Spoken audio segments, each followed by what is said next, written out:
Revelation saw a cashless world coming, and it's here. I didn't believe it until it shook my soul. Are you ready to live without cash? Welcome to the channel where we tackle life's deepest mysteries with raw, unfiltered truth. I'm your host, and let's be honest, I used to think the Bible was just old stories my grandma read during her morning prayers, a dusty relic from another time. But then I opened the book of Revelation, and it was like a blueprint for 2025. Artificial intelligence, global unrest, people chasing meaning in a world running on empty. Today, we're exploring 5 ways this ancient text speaks to our lives right now. If you're curious about faith, culture, or what's unfolding out there, stick with me. This will flip your world upside down. Here's a verse that stopped me cold during my daily devotional, Revelation 1:3 KJV. Blessed is he that readeth, and they that hear the words of this prophecy, and keep those things which are written therein, for the time is at hand. That hit me like a lightning bolt, like God was saying, wake up, this is for you. Blessed just for reading and hearing, I'm all in. Are you ready to be blessed? Let's dive in. First, let's talk about something straight out of a sci-fi thriller, The Mark of the Beast. Revelation 13:16-17 KJV says, and he causeth all, both small and great, rich and poor, free and bond, to receive a mark in their right hand or in their foreheads, and that no man might buy or sell, save he that had the mark, or the name of the beast, or the number of his name. Does that sound like a dystopian movie? Or our world? Picture this: digital wallets, cryptocurrency, even chips you can implant under your skin to pay for coffee or rent. I was scrolling X and saw a clip of a guy paying for his latte with a chip in his hand. My jaw dropped. I thought, what's next? Scanning your eyeball for groceries. Maybe the beast is just your phone always buzzing, always watching. Premillennialists say it's a literal chip you'll need to buy food or pay bills someday. Amillennialists see it as symbolic loyalty to a system like money or social media clout. A historical view ties it to ancient trade controls. I used to laugh this off as crazy talk, but reading about systems tracking every purchase, linking it to your digital life, made my heart race. It's like Black Mirror, but John saw it 2,000 years ago. My night prayers now include, Lord, show me what holds my heart. Is it you?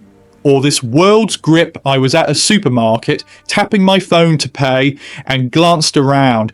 Everyone was doing it, screens glowing, heads down, like a trance. It gave me chills, like we're part of something bigger. I stood frozen, wondering if I'm already marked. What's your mark? Comment cashless if you're all in on digital, or nope if this freaks you out. If this makes sense, hit like now. It helps more people find truth. Now, let's dive into something giving me the creeps: artificial intelligence. Revelation 13:15 KJV says, and he had power to give life unto the image of the beast, that the image of the beast should both speak, and cause that as many as would not worship the image of the beast should be killed. Picture an image that comes to life, talks, and demands your loyalty or else.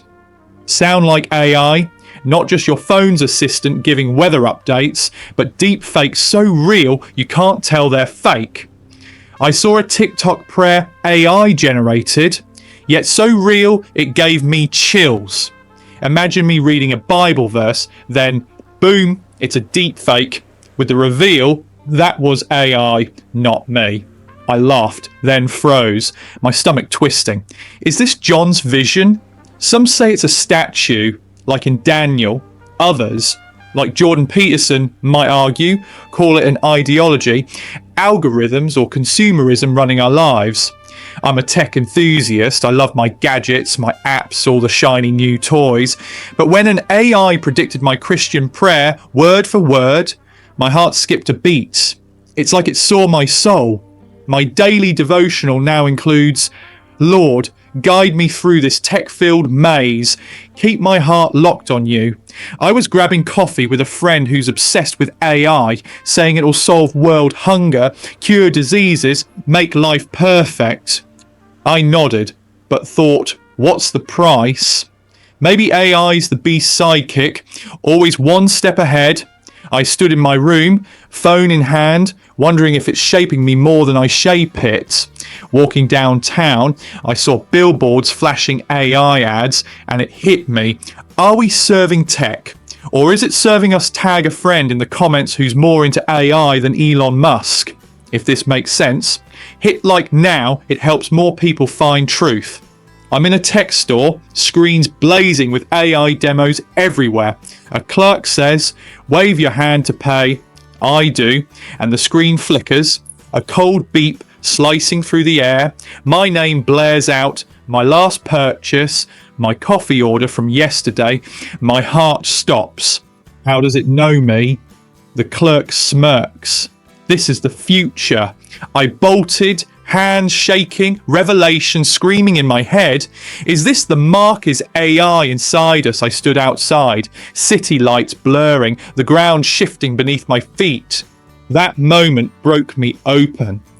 Comment still watching if you've made it this far. Subscribe now to keep digging into faith. This is intense.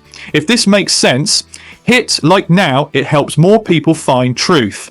Pause the video for 3 seconds. Think about the last time you swiped a card or tapped your phone. Was it just convenience or control? Okay, hit play. Let's keep going. Let's talk about the chaos we're feeling in the air. Revelation 6 brings the Four Horsemen, war, famine, pestilence, and death.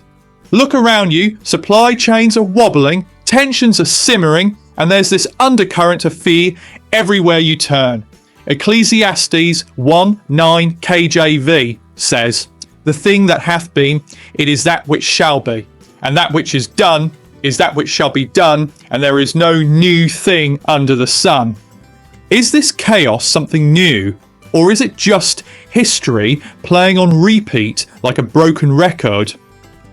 Some theologians say the Four Horsemen are a literal sign of the end times, charging toward us with a destruction in their wake. Others see them as symbols of human failure, greed, conflict, collapse, cycling through every generation. There's a historical view that ties them to ancient empires falling apart. But I'm leaning toward the cycles idea.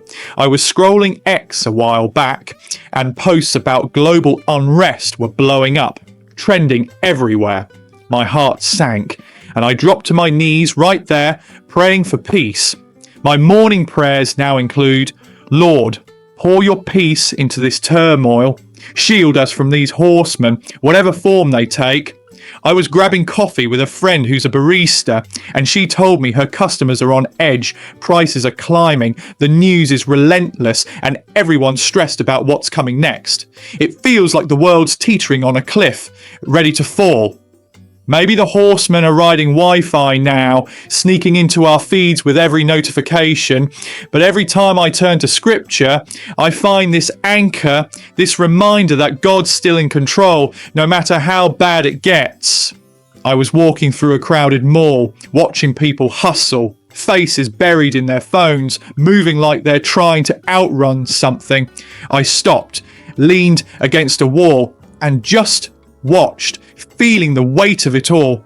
Are we all running from something? Are we trying to escape the chaos? What's your prayer for the world right now?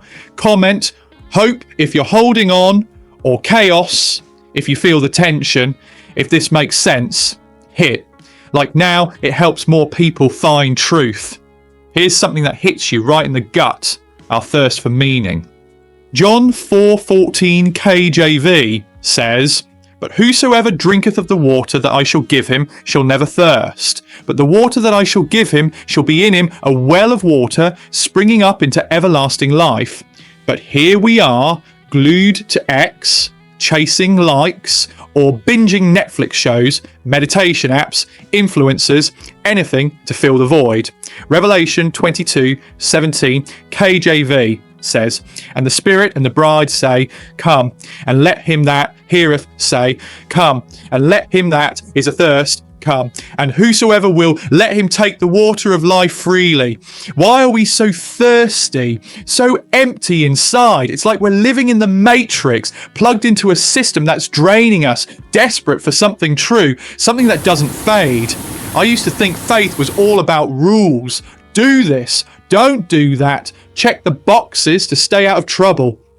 But my Christian motivation completely flipped when I realised faith isn't a checklist. It's a relationship, a living connection to God that fills you up from the inside. I pray, Lord, fill me with your living water. Quench this ache that keeps me up at night. I was at a friend's place and she opened up, her eyes tired, saying she's been chasing every trend, yoga, crystals, self-help gurus, influencers promising the secret to happiness. I just want something that lasts, she said, her voice breaking a little. I looked at her and said, I've been there, running after empty promises. Jesus is the real thing, the only thing that fills that hole. One night, I was standing outside, staring at the stars, feeling that emptiness in my chest like a weight. I prayed, and for the first time, I felt this peace, like God was right there, wrapping me in light. I stood there, tears streaming down my face, knowing I'd found something true. Maybe the void's our soul saying, check your notifications, God's calling. Go yes in the comments if you've doubted faith but still searching. If this makes sense, hit like now. It helps more people find truth. Here's the moment that changed everything for me. The one that turned my world upside down. I didn't come to the Bible because of blind faith. I came because of evidence. Revelation isn't just a book of predictions. It's a map of who we are, a guide to the soul. C.S. Lewis once said, you don't have a soul. You are a soul. You have a body. Let that sink in for a second. It's not just a quote. It's a truth that shifts everything. Every challenge we've talked about AI, global chaos, our thirst for meaning, it all boils down to one question. Who are we? Revelation 21:1 KJV says, And I saw a new heaven and a new earth, for the first heaven and the first earth were passed away, and there was no more sea. That's not just a future place, it's a new way of seeing, a new way of being, a new way of living. I was a skeptic, the kind of guy who'd roll his eyes at the Bible, thinking it was outdated, a fairy tale for people who needed a crutch to get through life. But one night, I was at my lowest, feeling like the walls were closing in, like I was drowning in my own doubts. I opened Revelation, not expecting anything, and it was like God was speaking directly to me, whispering, I'm here. I've always been here. My night prayers changed forever. I started praying, Lord, open my eyes to your truth. Wake me up. Show me who I am. That moment was like a spark that lit a fire in me. I was walking through a quiet park, watching the sunset paint the sky in shades of gold, and for the first time, I felt this peace I can't explain, like everything made sense. I stood there, rooted to the ground, knowing I wasn't alone, knowing there's a purpose bigger than me. It wasn't about rules or fear, it was about knowing I'm part of something eternal. Maybe God's the ultimate app always running, never crashing. Comment woke if you've had a wake-up call, or searching if you're still looking. If this makes sense, hit like now, it helps more people find truth. I started this journey full of doubt, ready to write off the Bible as just another book collecting dust. But now I stay because of the light. John 1:5 KJV, and the light shineth in darkness, and the darkness comprehended it not. That's my rock, my anchor, my reminder that no matter how dark it gets, the light is stronger, always there. If you've ever felt the world slipping from your grasp, turn back to the light. God is still there, waiting for you with open arms. Share this video with someone who's still searching, someone who needs to hear this. Subscribe to dive deeper into faith. culture and Christian motivation. Let's keep wrestling with these big questions together. Keep praying, keep seeking peace.